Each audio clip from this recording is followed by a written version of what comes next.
సరే ఏంటి మొత్తానికి ఇది గొడవ ఏంది? ఓన్లీ తోపుదుర్తితో ఓన్లీ రిలేషన్. ఎవరు ఆ సోమయారెడ్డి ఏంటి ఆ గొడవ ఏంటి? వీడియో వచ్చింది, ఉందా వీడియో?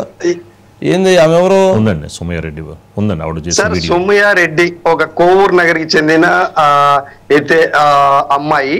అక్కడ ఆమె ఏదైతే మాజీ ఎమ్మెల్యే తోపుదుర్తి ప్రకాష్ రెడ్డి ఒక సినిమా మిస్టర్ ఉమా అనే సినిమాలో ఆమె క్యారెక్టర్ హీరోయిన్ గా నటిస్తుంది. అంటే అక్కడ క్లాప్స్ కొట్టారు, అవన్నీ జరిగాయి.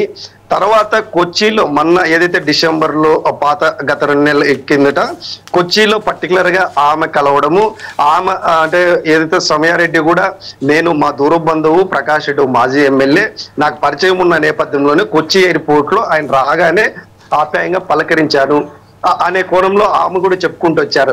అయితే మిగతా వేరే రకంగా మాత్రం మాజీ ఎమ్మెల్యేని ట్రోల్ చేస్తున్నారు. అసలు అక్కడ కలవాల్సిన పరిస్థితి ఎందుకు వచ్చింది? సోమయారెడ్డి అంటే పూర్తిగా మీ మాజీ ఎమ్మెల్యే ఏమో సిస్టర్ తో అంటున్నారు, అదేవిధంగా రిలేటివ్ బంధువు అంటున్నారు. అంటే ఈయన సినిమా దీనికంటే బ్యాక్ కూడా సినిమాలో ఇన్వెస్ట్ చేశాడా తోపుదుర్తి ప్రకాష్ రెడ్డి మిస్టర్ ఉమా అనే సినిమాకి? తో కలిచారు హీరోయిన్ ఆ సినిమాలో మిస్టర్ ఉమా సినిమాలో. హీరోయిన్ అది ఇంకా హీరోయిన్ సినిమా కూడా ప్రాసెస్ అవుతుందండి.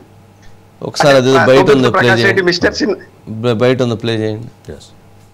డియర్ ఉమా అని ఒక ఫిలిం తీసాం. ఆ సినిమా ప్రొడ్యూసర్ ని, అలానే ఆ సినిమాలో హీరోయిన్ ని ఏదో వీడియో ట్రెండింగ్ అవుతుంది అనేసి ఎవ్రీవన్ ఇస్ కాలింగ్. అంటే ఎంత టెన్షన్ క్రియేట్ చేసిందంటే నేను అనుకున్నా ఏమైందబ్బా అని. తీరా చూస్తే ఎయిర్పోర్ట్ వీడియో. ఆ ఎయిర్పోర్ట్ వీడియోకి వాళ్ళకి నచ్చినట్టు ఏదో కామెంట్ చేసుకుని ఇదేదో పోస్ట్ చేస్తున్నారు. అంటే రాజకీయం చేయొచ్చు, కానీ ఒక అమ్మాయిని అడ్డం పెట్టుకొని రాజకీయం చేయకండి దయచేసి. మీకు పడని వాళ్ళు ఎవరున్నా కూడా ఇలానే రాస్తారా? నేను అనంతపూర్ అమ్మాయినండి. ఆబ్వియస్లీ నాకు చుట్టరికం ఉంది, మాట్లాడుకుంటాం, ఇంటికి వెళ్ళడం, వాళ్ళు రావడం, మేం వెళ్ళడం జరుగుతూనే ఉంటుంది. దాన్ని కూడా సడన్ గా ఇలా చేస్తున్నారంటే నేను దీన్ని ఎలా తీసుకోవాలో నాకు అర్థం కావట్లేదు. ప్లీజ్ నెగిటివ్ స్ప్రెడ్ చేయొద్దు. లేదులే పాపం రామాంజనేయులు అమ్మాయి పద్ధతిగానే చెప్పింది. అజే నేనే సినిమా ప్రొడ్యూసర్ని, నేనే హీరోయిన్ని. జనరల్గా వాళ్ళని అనంతపురం కావునా పరిచయం ఉంటుంది, ఫ్యామిలీ ఫ్రెండ్స్.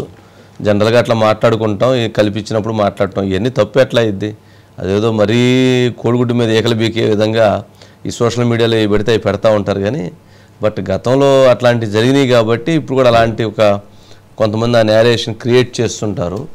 బట్ అమ్మాయి పాపం అట్లా తను ఒక ఉమెన్, నన్ను అట్లా చూడండి, గౌరవంగా ఆలోచించండి అని చెప్పింది. కాబట్టి అది కరెక్ట్ కాదు. అమ్మాయి విషయంలో అనవసరమైనటువంటి వాళ్ళు ఎవరన్నా అట్లాంటి ప్రచారం చేస్తుంటే అది సరైనటువంటిది కాదని ఆలోచించుకోవాలని రిక్వెస్ట్ చేస్తుంటాను.